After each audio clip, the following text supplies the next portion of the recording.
Neste episódio, vamos falar sobre Da Pele ao Prato, os cases de sucesso das empresas Empório Body Store e Urban Pharmacy. E o convidado de hoje é o Tobias Chanan.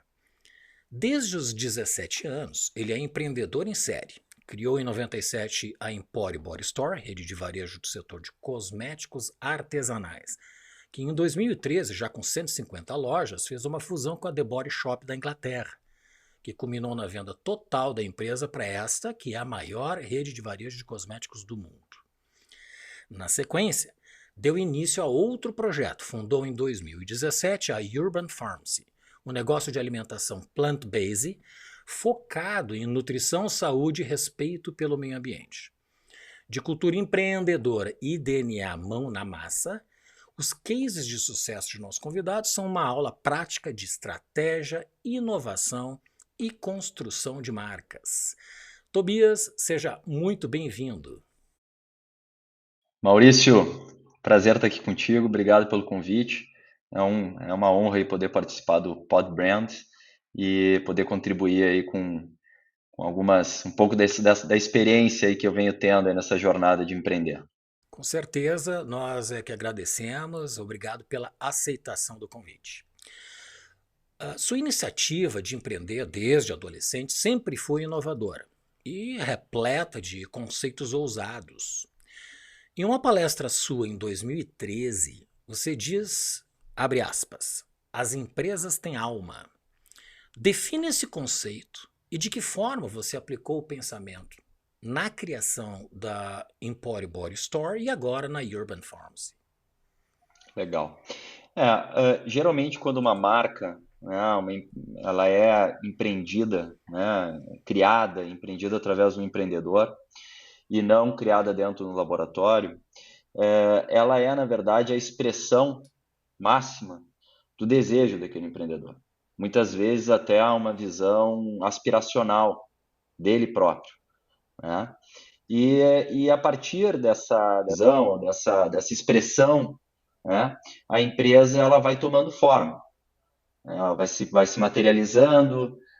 Você me diz que uma empresa ela é como se fosse um organismo vivo, né? Ela nasce, ela vai tomando forma, vai se materializando, isso vai construindo a cultura que vai ser estabelecida, né? Muito diferente de quando ela nasce num laboratório. Não que uma empresa que nasça dentro de um projeto, mesmo de uma grande companhia, de uma grande empresa, que pode ter um determinado projeto, né, do surgimento de uma marca com o objetivo de capturar a oportunidade de mercado.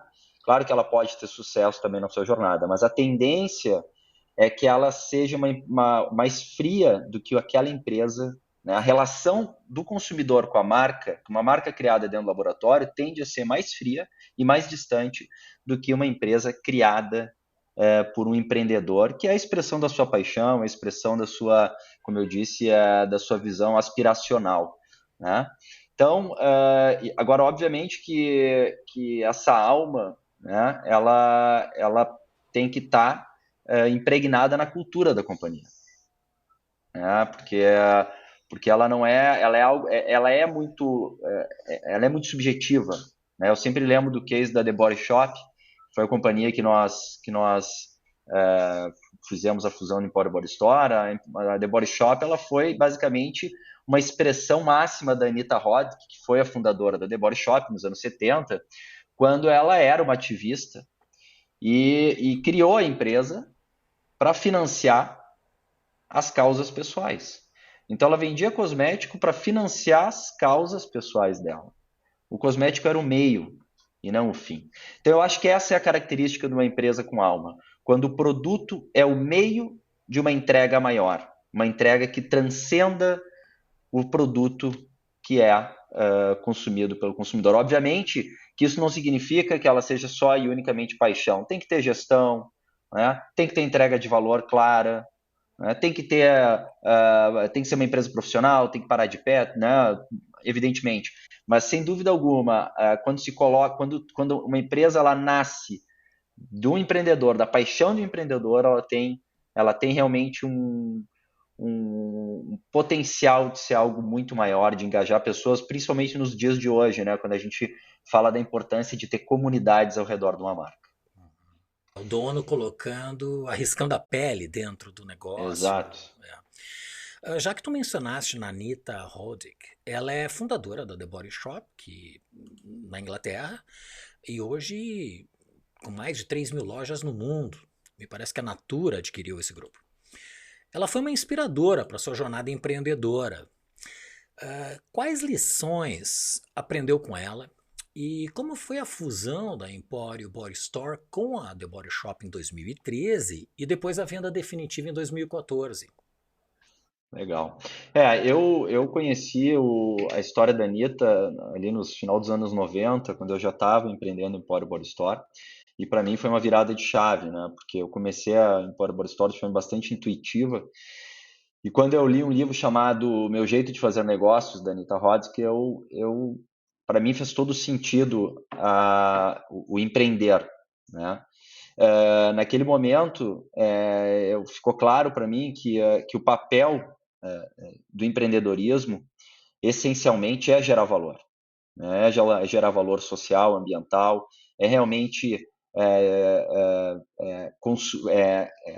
construir valor, né? E expandir valor através dos seus negócios, né? Através do consumo que é gerado, através da sua manifestação, né?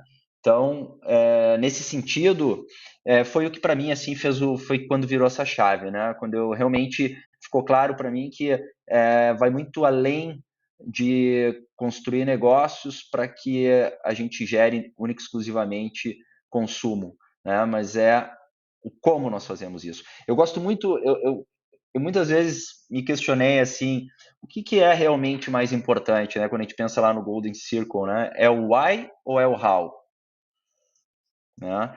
Porque muitas vezes tu até pode não ter uma motivação legítima, mas a forma como tu faz toda a diferença, a forma como tu entrega, né, o que tu está fazendo. Da mesma forma que não adianta tu ter uma motivação super legítima e genuína, mas não entregar alinhada com o que realmente tu te propõe. Então acho que a Anitta me inspirou nesse sentido, né, de realmente empreender negócios que sejam negócios com potencial de escala, com potencial de serem negócios valiosos, mas que acima de tudo gerem valor, construam valor. Até porque as marcas elas criam padrões e referências, né? Elas criam estereótipos, elas criam modelos aspiracionais, né? Eu sempre gosto de dizer que o consumo educa, né? A verdade é que a oferta educa, né? A gente olha no segmento de alimentação, eu venho da geração dos ultraprocessados, que a minha mãe me dava todinho e danoninho, né,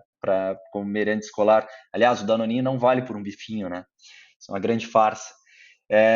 Então aí o que a gente está falando? A gente está falando de um comportamento de consumo que é estruturado e definido pela oferta e, consequentemente, é o modelo que a gente cria, são as referências que a gente tem, né? Na alimentação a gente vê muito isso, né? Tem um livro que eu gosto muito que é Sal, Açúcar e Gordura, como a indústria te vicia, que conta todos os surgimentos ultraprocessados e a manipulação, e não é papo de ativista ou militante, nada disso, é a pura realidade, né? A forma como a gente embala a mensagem é o que determina, como vai ser moldada aquela sociedade.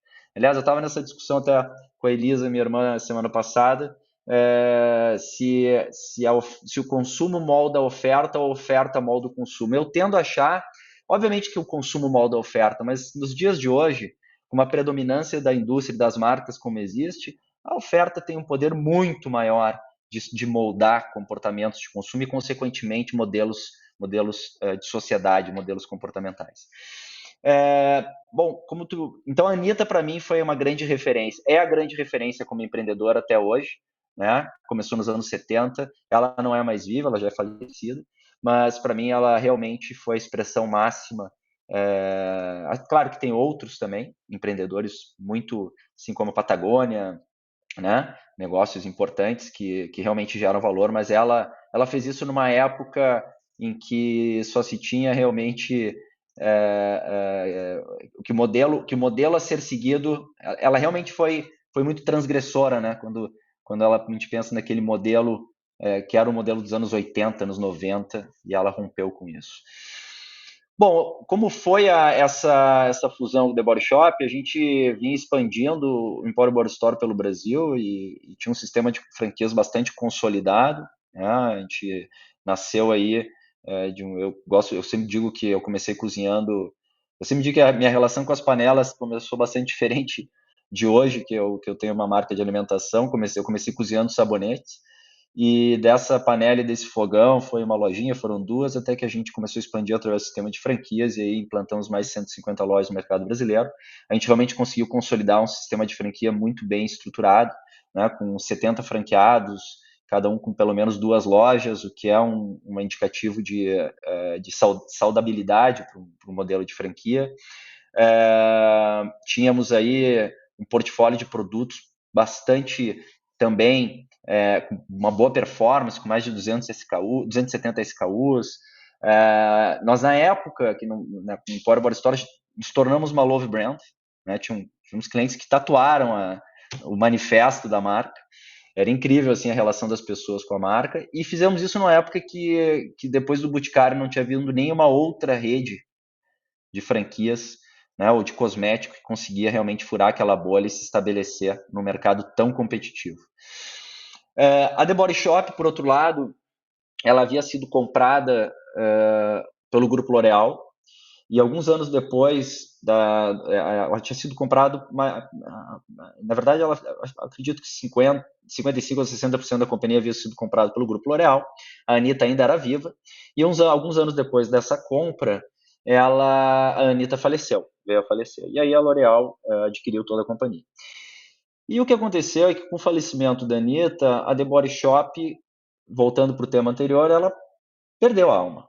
Né? Quer dizer, imagina uma marca que nasceu daquela fundadora, daquela empreendedora, que teve, né, cases incríveis, como, né, só um parênteses, para ter uma ideia, nos anos 80, a The Body Shop era a marca preferida pelos artistas no mundo inteiro. Ela já com quase 2.000 lojas, trocou os rótulos da sua principal linha, dos best-sellers, e colocou rostos de pessoas Que desaparecidas ao incrível. redor do mundo.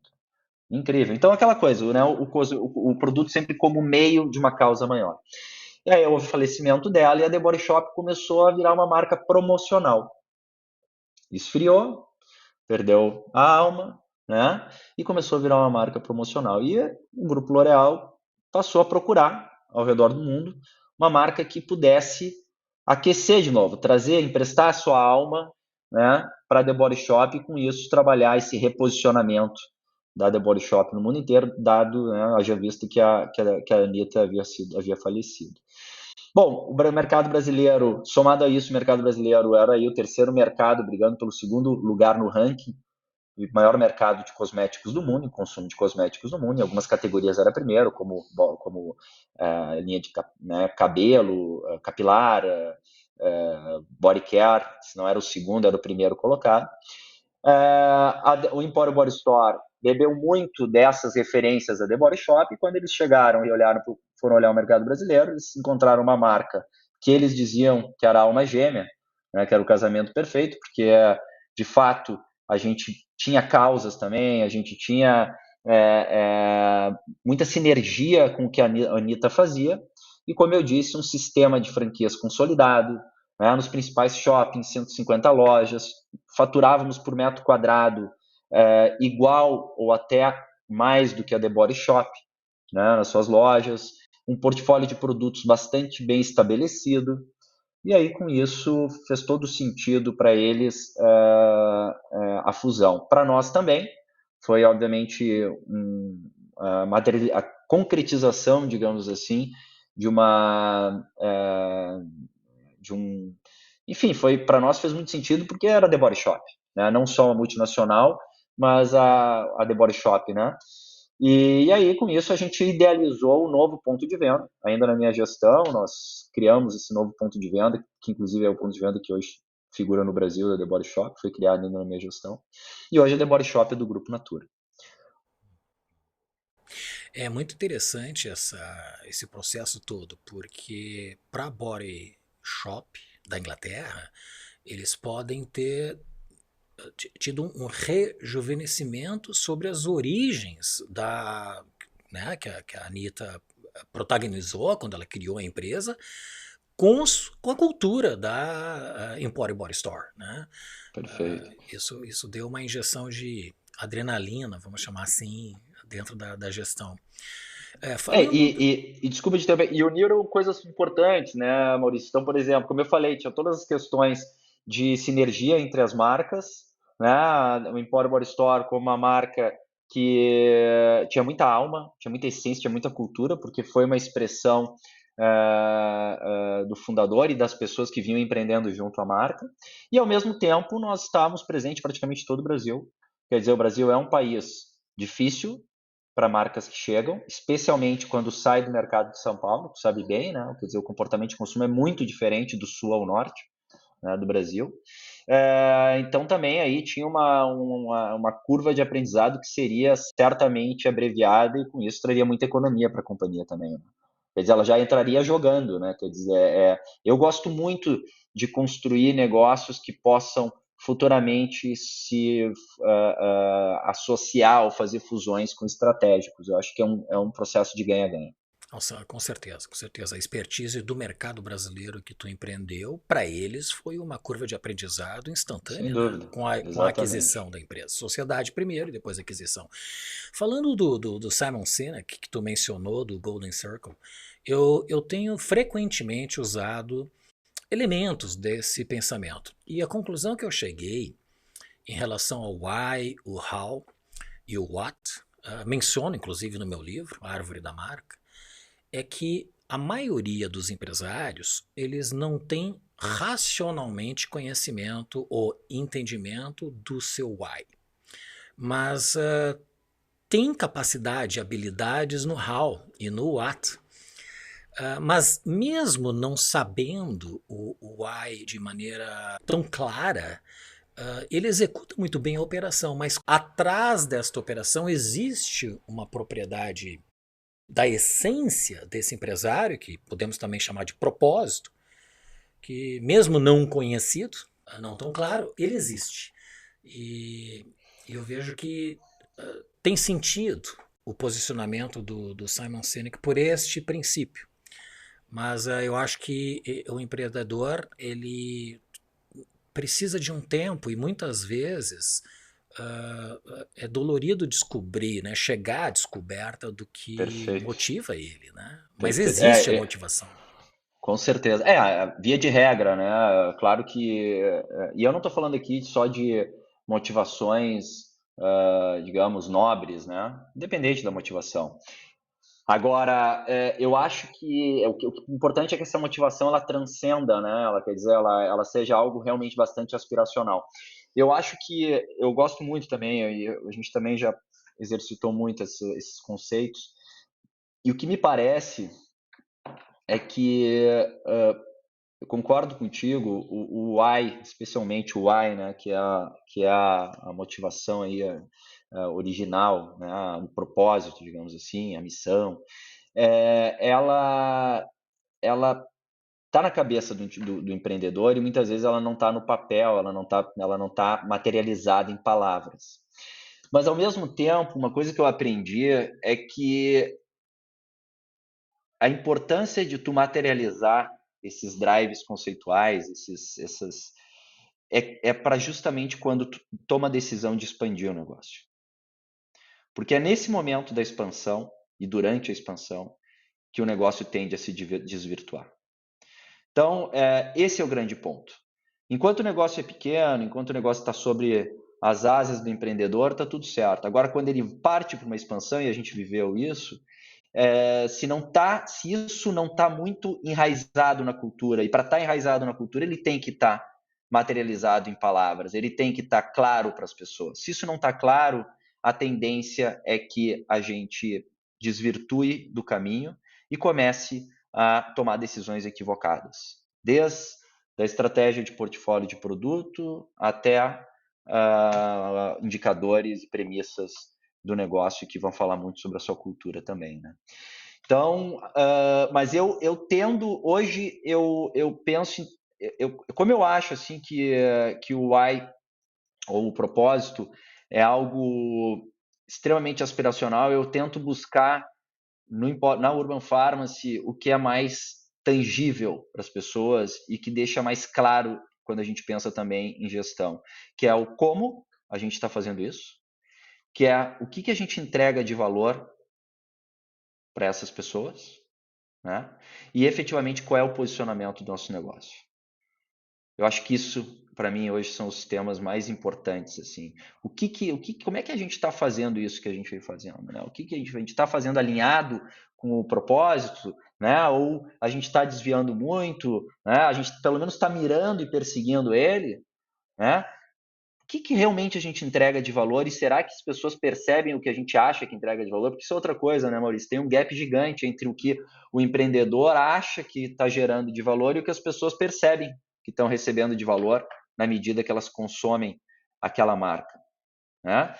E o que é o meu negócio? Que essa é uma das grandes dificuldades de todo empreendedor que tem uma veia muito criativa, né?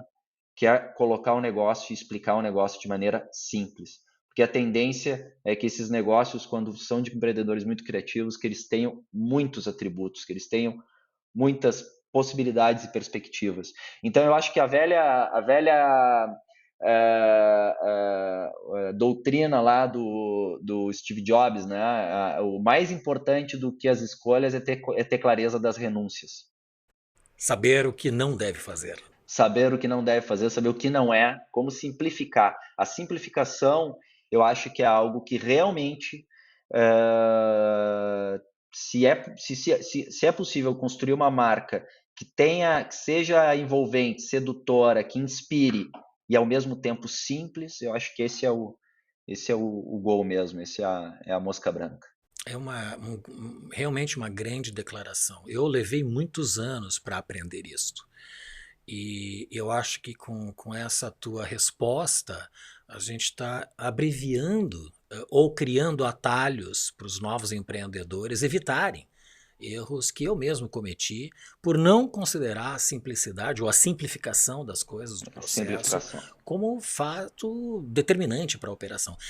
Desses três pilares que tu mencionaste, o Gianfranco Rocchioli, que participou do nosso primeiro episódio do Pod Brandon, um grande conhecedor do design estratégico, ele parte do mesmo princípio. Ele só tem três outras palavras que traduzem isso que tu mencionaste, que é o escopo, o território, aonde esse business vai realmente atuar, e a relevância, o que esse business realmente entrega de valor. Exatamente o que tu falou em outras palavras.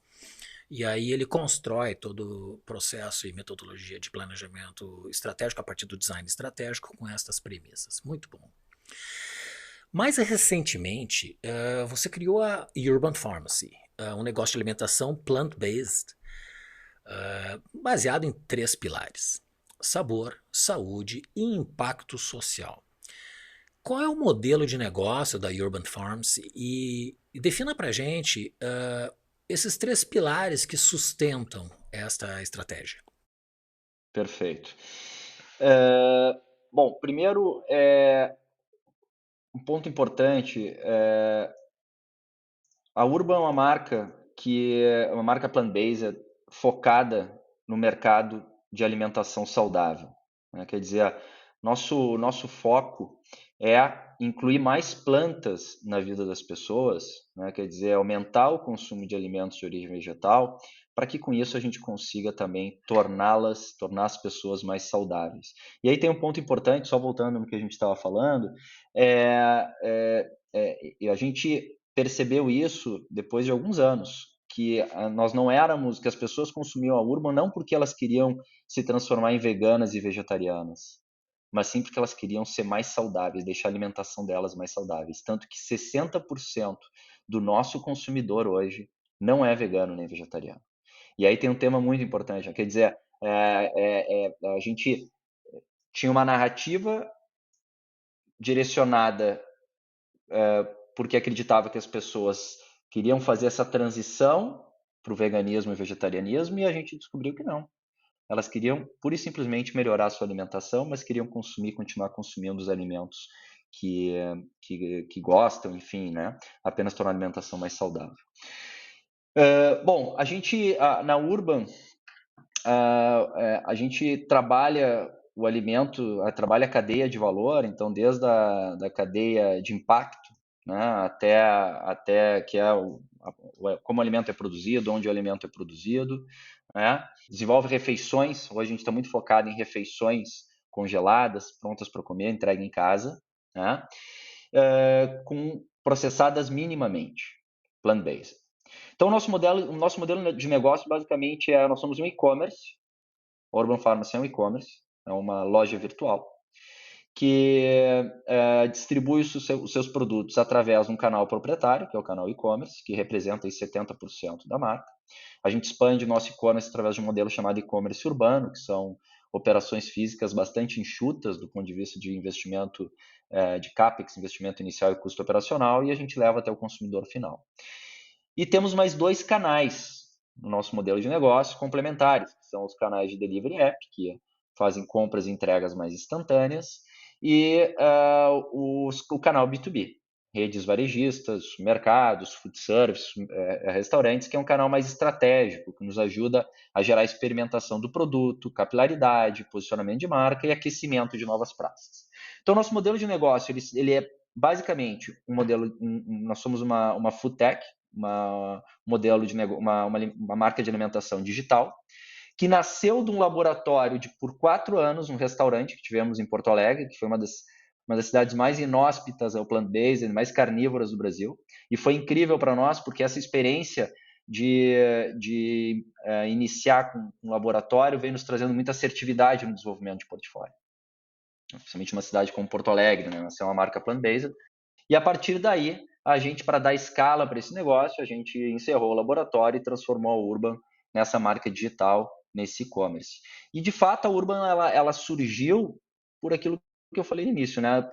Pelo entendimento que o plant-based era a melhor opção para melhorar a saúde das pessoas, né? Mas não necessariamente no modelo em que as pessoas têm que se tornar veganas e vegetarianas, mas sim que elas aumentem o consumo de plantas. Né? E nesse processo foi incrível. A gente ficou aí 2 anos estudando o mercado plant-based, a oferta plant-based ao redor do mundo. Né? Identificou que o plant-based tinha uma série de problemas, como, por exemplo, ele não é acessível. Quando ele é acessível, ele é pouco elaborado. E quando ele é elaborado e tem a textura correta, ele é pouco acessível. Então, a gente saiu com essa compreensão que tínhamos que aumentar o consumo de vegetais na vida das pessoas, mas que nós tínhamos que falar com os não veganos, não vegetarianos. Né?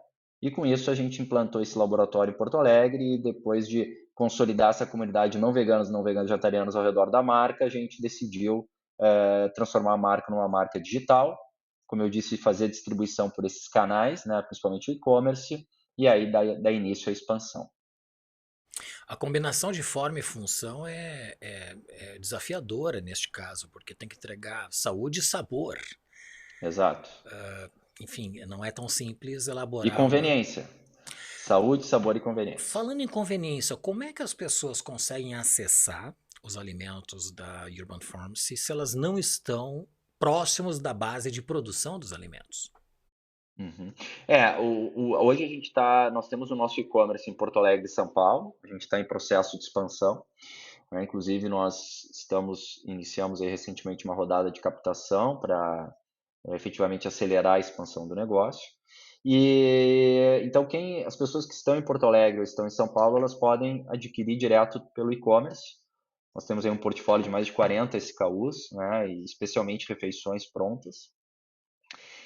E outras cidades do Brasil nós estamos presentes nas principais redes supermercadistas, né? Que é possível também não todo o portfólio ser acessado, mas parte do portfólio em redes, enfim, como Angelone aqui em Santa Catarina, Florianópolis, aí é possível ter acesso a alguns produtos da Urban. As pessoas recebem diariamente as alimentações ou kits por semana? Como é que funciona a logística do processo? Sim, perfeito. Hoje a gente aprendeu que Na verdade, assim, a gente ainda não tem o nosso modelo de assinatura, né? A gente acredita que ainda não está no timing certo para entrar com o modelo de assinatura, mas a gente tem uma recorrência já de 30% na nossa base e as pessoas geralmente elas compram as box, né, os combos.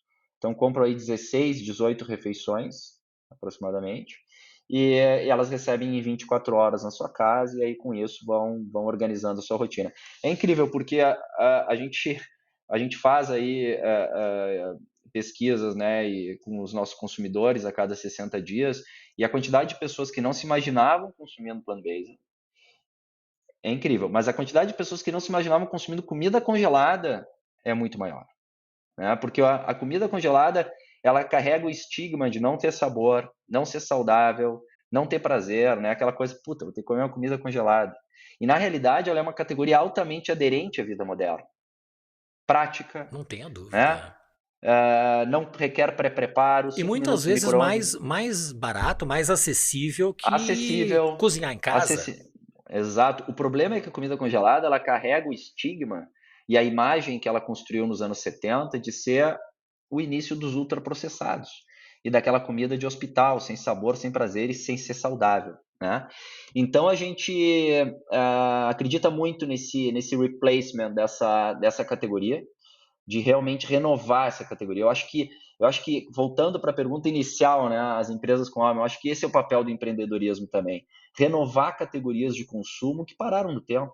A comida congelada é um exemplo disso. O que a gente vê hoje na substituição da proteína animal também é um exemplo disso. Eu tenho as minhas ressalvas sobre a substituição da proteína animal pela forma que vem sendo feita, porque na prática o que a gente está fazendo é construindo alternativas de proteína vegetal ultraprocessadas. Mas, né, o que a oferta vem fazendo, não nós no caso. Mas é necessário, do ponto de vista ambiental, que a gente faça esse replacement, né, essa mudança na estrutura, na oferta. Então, no nosso caso, a comida congelada ela passa a fazer todo sentido, né? Quer dizer, ela é conveniente, ela é aderente à vida moderna, né? E ao mesmo tempo tu tem aí um consumidor que começa a dizer, pô, então é possível consumir uma comida congelada e ter essa comida congelada na minha rotina e com isso e ainda assim ela ser mais saudável do que a forma como eu vinha me alimentando. Mas Isso claro que é um desafio, né, Maurício? Desculpa, é um desafio porque tu tem que quebrar um paradigma, né? Tem que quebrar um paradigma que a comida congelada ela não é prazerosa. no meu ponto de vista, a comida congelada ela vem com um recall de ser produzido numa fábrica e não numa cozinha. É, E a Urban Pharmacy não, produz numa. Na verdade, começa a produzir na roça. Né? Porque provavelmente vocês devem exato. ter fornecedores A de origem, economia familiar, muito, muito. de verduras, né? Isso, inclusive, Agricultura gera um impacto familiar. social e sustentável muito grande. Né? Aliás, na Urban a gente é uma marca que desde o dia 1 persegue realmente os impactos, a nossa pegada ambiental. Então a gente não só estimula, mas a gente promove, a gente investe na cadeia, né, de insumos, porque o alimento ele começa na sua origem. De nada adianta eu ter um alimento bem elaborado, se ele não, um prato bem elaborado, se ele nasceu de um solo pobre, de um solo que já não tem mais entrega nutricional, né? Ou de uma agricultura de alta escala. Então, na Urban a gente persegue realmente estimular, investir na agricultura familiar, na agricultura orgânica, no alimento local. A gente realmente não só tem isso como parte do nosso propósito como marca, mas a gente tem metas e métricas claras de impacto que a gente persegue. A gente tem uma pauta de ESG bastante séria dentro da companhia. Agora é óbvio, né? Sem que isso comprometa a escalabilidade do negócio. Porque no fim do dia, quanto maior for o teu negócio, mais impacto positivo tu vai gerar na cadeia, né? Não adianta nada, não é que não adiante, mas assim, o impacto gerado por uma empresa que não cresça, mas que tem lá 100% dela, que nunca vai ser 100%, mas digamos que fosse 100% dela alinhada com socioambiental, e se continua pequena, e compara com uma empresa que tem 50%, ou 30% ou 40% alinhada com o socioambiental, mas é 50 vezes maior do que a outra? Quem é que está gerando impacto real na cadeia maior, né? Então, é equilibrar, e até porque é o seguinte, né, Maurício? Quando a gente fala em empresas que estão comprometidas em gerar impacto, que é, voltando para mim, a essência legítima do empreendedorismo, a gente tem que entender também que a cadeia em volta ainda não está madura para isso. Ela também está num processo de amadurecimento, de suprimentos, de fornecedores, a própria legislação não está preparada ainda para isso. Então é uma construção de longo prazo. Bom, tem muito a se desenvolver então nesse campo. É.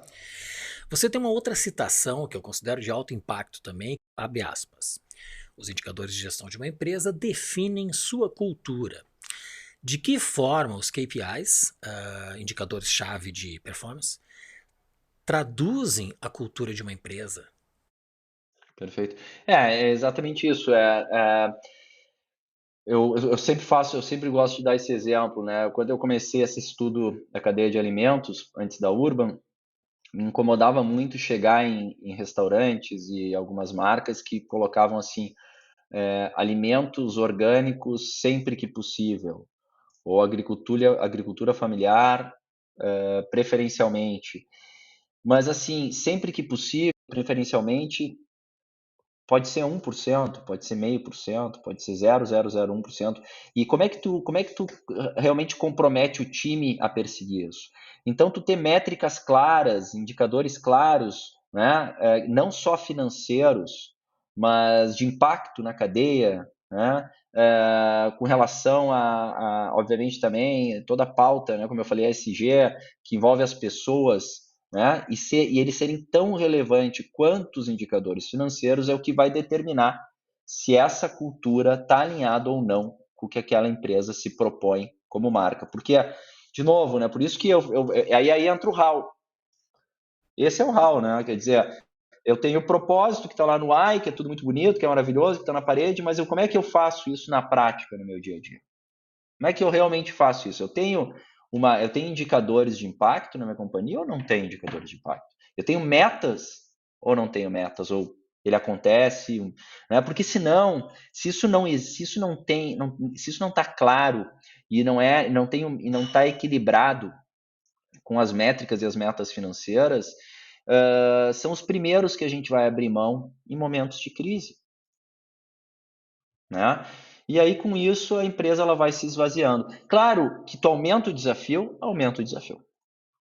Né? Não tem como negar. Né? A gente na Urban, por exemplo, é um desafio grande para nós conseguir ter preço competitivo, ter um produto com escalabilidade e abrir mão de não utilizar componentes que possam deixar o produto pouco saudável, né? Quer dizer que transforma nossos produtos, alimentos, em ultraprocessados lá, com componentes que dariam mais durabilidade para o produto, mas ao mesmo tempo não seriam nocivos para a saúde, né? É um desafio para nós. A gente tem uma meta de pelo menos 50% dos nossos produtos serem provenientes de agricultura limpa, agricultura orgânica, agricultura familiar. É um desafio? É um desafio. Porque, obviamente, que é uma rede de distribuição onde eu vou ter um custo maior porque ela é menos produtiva, necessariamente. Né?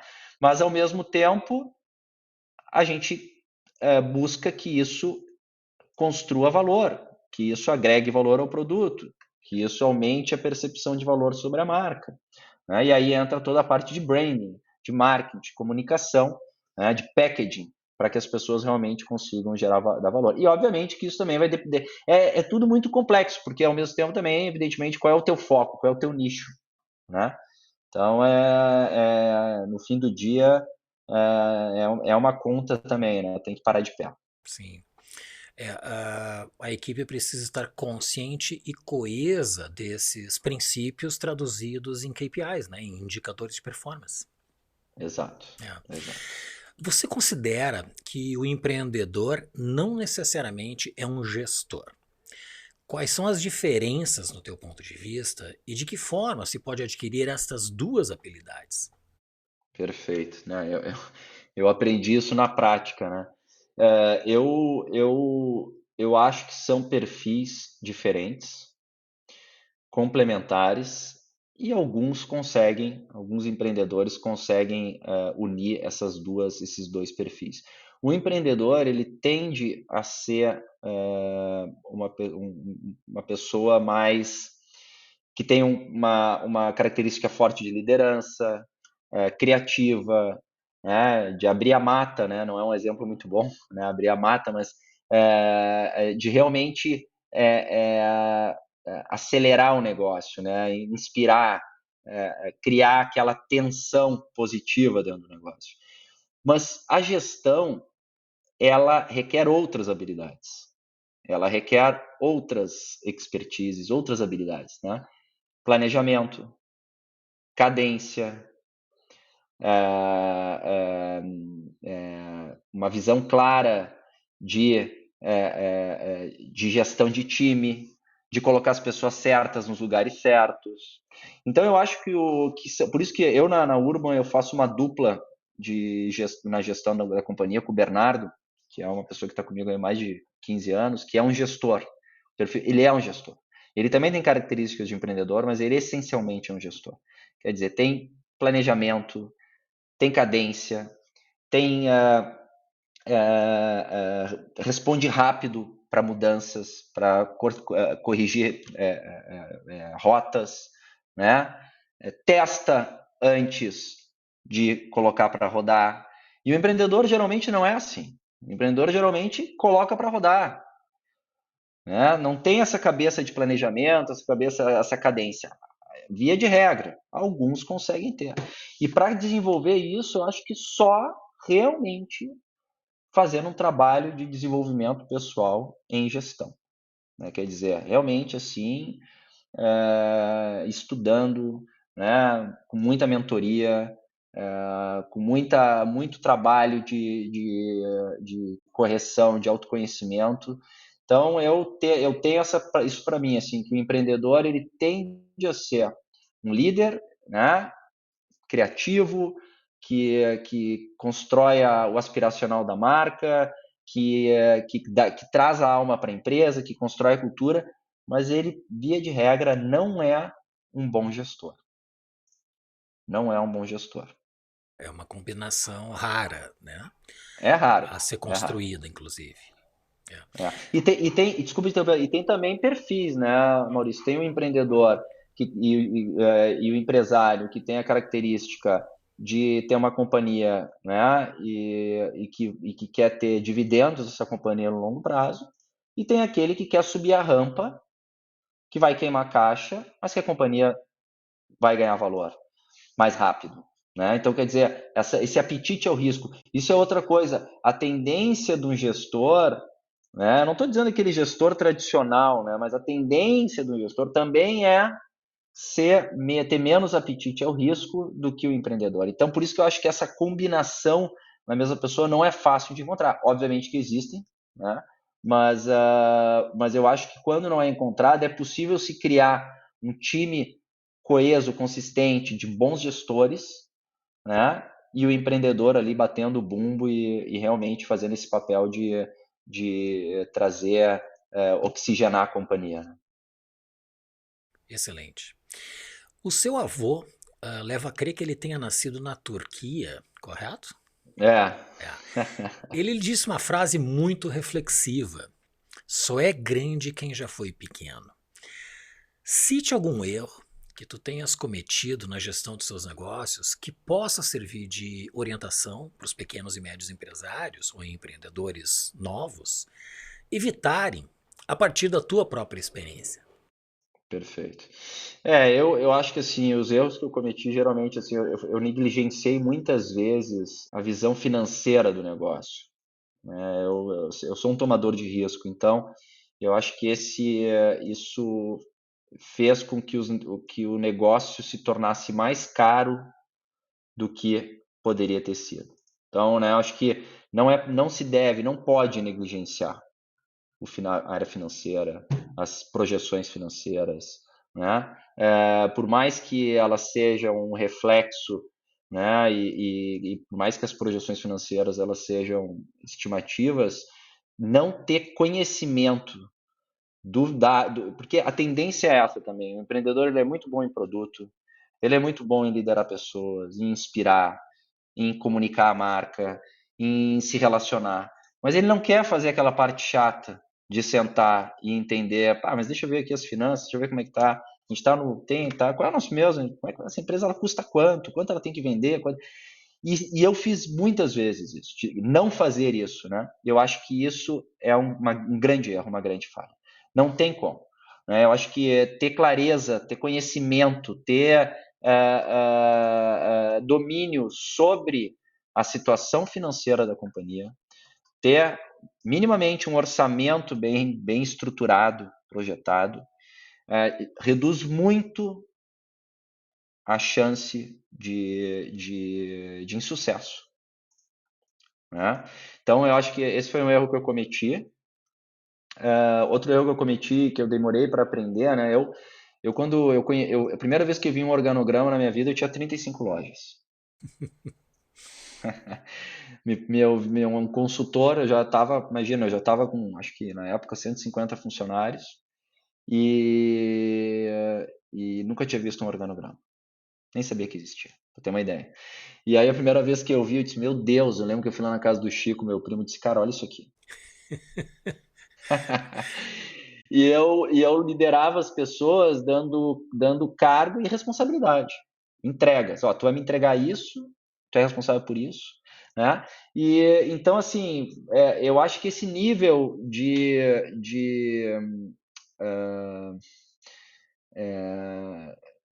amadorismo ou de informalidade, digamos assim, ele não é saudável.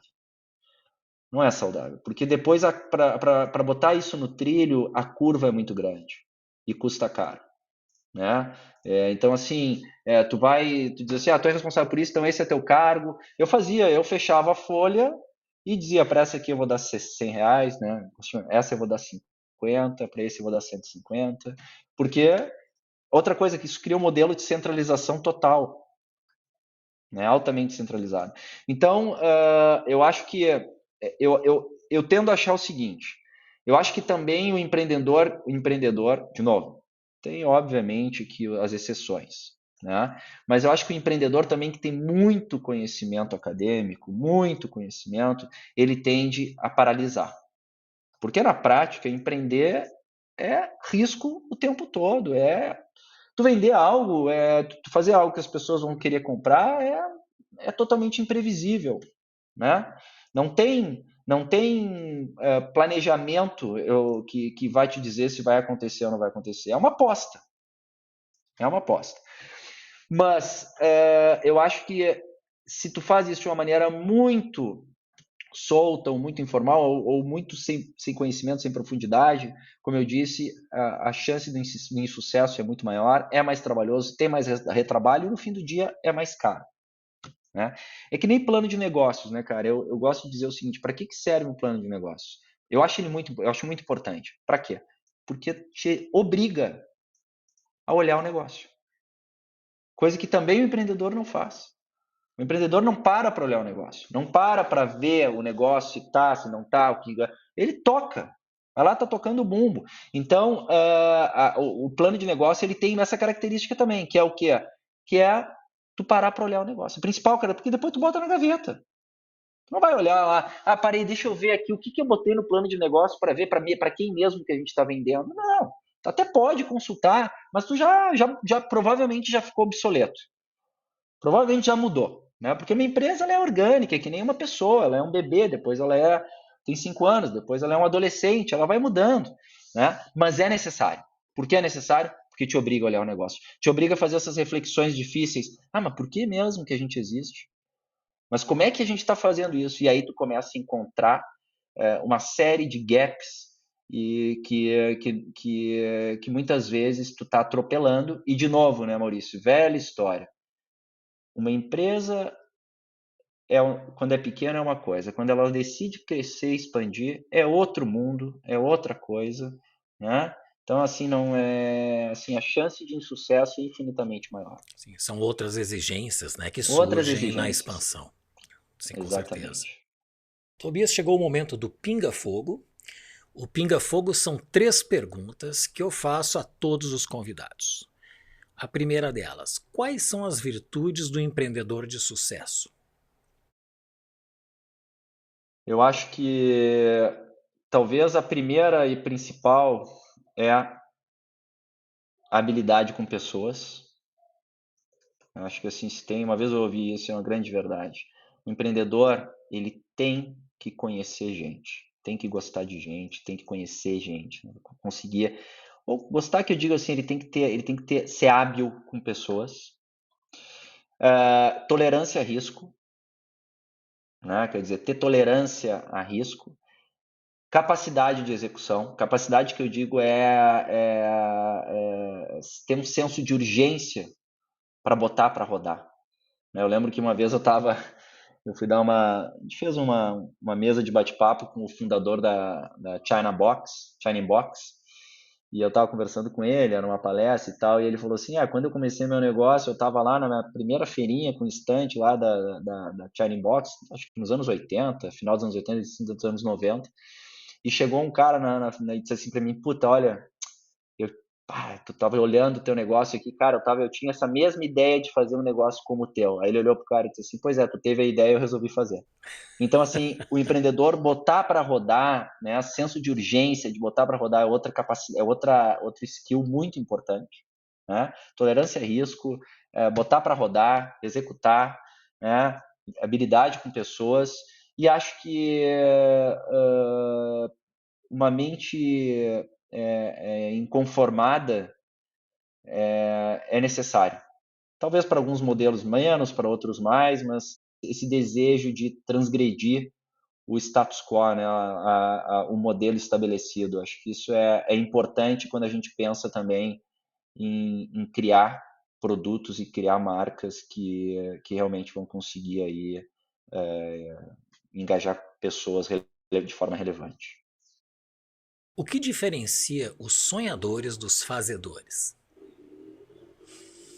Eu acho que é a tolerância ao risco, né? Acho que é isso. Porque assim, sonhar é até aquela coisa, legal, assim, sonho grande, tá, mas e o risco, né? A tolerância ao risco de botar isso para rodar. Então, eu acho que é isso, assim, a capacidade de tolerar risco e sair do sonho, né? Porque o sonho é necessário, ele inspira, é óbvio que é necessário, né? Ele começa do sonho. A gente sonha, é aspiracional, é aquela coisa, né? Eu lembro que quando eu fiz muito tempo mentoria para Endeavor. E aí eu lembro quando eu sentava com os empreendedores, eles diziam, porque eu quero fazer eu quero empreender, vou empreender uma marca de educação. E aí eles me desenhavam assim algo incrível. E aí eu dizia, pô, legal, e onde tu tá? E o cara, mas eu tô aqui e começando aqui, fazendo a primeira apostila. E aí eu percebi em muitos deles uma frustração muito grande, porque eles não queriam eles queriam já nascer grandes, né? Já queriam nascer daquele tamanho, né? Então acho que o fazedor é uma característica fundamental para o empreendedor, porque senão realmente a gente fica só no sonho, né? E outra coisa, né? Foco. Foco é outra coisa importante que eu aprendi, que eu demorei também para aprender. Foco olha, parece, não é como é que é, o óbvio tem que ser dito. Faz toda a diferença. Que a tendência é o empreendedor também ter menos foco, né? De novo, ele abre muito. Então, foco é uma coisa fundamental. E a última, o que é design? Cara, acho que design é a capacidade de tu expressar em sensações o que a marca se propõe, né? Quer dizer, a marca ou o produto, né? Conseguir materializar em produto, em comunicação, em, e isso em experiência, o que a marca se propõe como marca, como negócio, como valor, né? Como propósito. Enfim, eu acho que o design para mim ele essa capacidade de transformar e materializar em experiência e sensações tudo aquilo que a marca se propõe, eu diria assim, o manifesto da marca, né? Sair das palavras e colocar em sensações. Eu acho que é isso, assim, a gente é muito focado em utilizar o design, né? Eu tenho um cara genial na Urban, que tá comigo também há 20 anos, que é o Thiago Lotti, que é o meu sócio, que fez todos os pontos de venda, Empório Body Store, da Urban, sempre tudo dentro de casa, porque a gente nunca abriu mão, nunca delegou, nunca terceirizou a experiência, que é através do design. Excelente. Tobias, chegamos ao final e o teu entusiasmo e determinação por empreendedorismo, sem sombra de dúvidas, o sucesso nas tuas iniciativas são uma incrível inspiração para todo mundo. Eu Legal. gostaria ainda que, antes de se despedir, que você indicasse um ou mais livros que ajude as pessoas a alcançarem a sua melhor versão. Legal. Bom, eu não posso deixar de indicar o livro da Anita Roddick, né, que é o Meu Jeito de Fazer Negócios. Para mim, é a Bíblia do empreendedorismo, né? Que tem ali todas as... É incrível, assim, eu não conseguia nem terminar de ler ele, porque tu tá lendo um capítulo já tem vontade de sair empreendendo. Sobre design, tem um livro que eu gosto muito, que é o Cradle to Cradle, que é a origem a máxima, assim, digamos, a expressão máxima do upcycle, né? Essa nova forma de pensar e criar negócios e produtos. E tem um livro, deixa eu ver aqui, que é do fundador da Patagônia, que também é muito bom, que eu estava tentando lembrar agora aqui, que Ele é um argentino radicado nos Estados Unidos, né? é isso aí, que é Let My People Go Surfing, que é muito bacana também, que fala muito sobre cultura, né? Eu gosto muito. Para mim, a Patagônia é uma das marcas que eu me inspiro muito, porque de fato ela é muito alinhada, assim, da entrega de produto a experiência. Que, aliás, né, isso é uma coisa importante, né? É que o teu produto realmente consiga materializar tudo que a marca se propõe, né? Porque é a partir dele que tu vai conseguir entregar ou não, né? Mas acho que esses 3 livros já dá para ter uma boa reflexão aí sobre esses temas todos. Com certeza. Esses livros vão estar no site do Podbrand, podbrand.design, com um link para que as pessoas possam acessar e encontrar esse livro e adquirir no mercado. Legal, Tobias, muito obrigado. Agradeço muito a tua participação legal. e tenho a certeza que tu está colaborando muito em potencializar a melhor versão das pessoas que pretendem empreender ou que já estão empreendendo e procuram evoluir os seus negócios. Que legal, Maurício. Muito obrigado pelo convite. Foi muito legal te rever. Já fazia alguns anos. Obrigado pelo convite mesmo. E é isso aí, conta comigo. E parabéns por esse projeto incrível, Pod Brand. E já me tornei um adepto. Já vou assistir aí os episódios anteriores. Excelente, muito obrigado. Eu te convido a comentar e avaliar este episódio, fazer sugestões, propor novos temas e enviar suas perguntas. Visite o nosso site podbrand.design.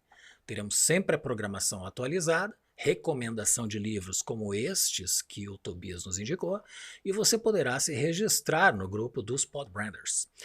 E se você chegou até aqui melhor do que entrou, compartilhe com as pessoas que curtem o conhecimento. Nos siga pelas mídias sociais, todas estão aí na descrição. Peço que se inscreva nos nossos canais. Isso ajudará muito para que outras pessoas tenham a oportunidade de alcançar sua melhor versão como você. E não se esqueça de nos enviar suas perguntas por e-mail. O endereço é hello@podbrand.design. É você influenciando o podcast. Agradeço muito a presença do Tobias Chanan e em especial a você que nos acompanha. Até o próximo episódio do Podbrand, o podcast do design.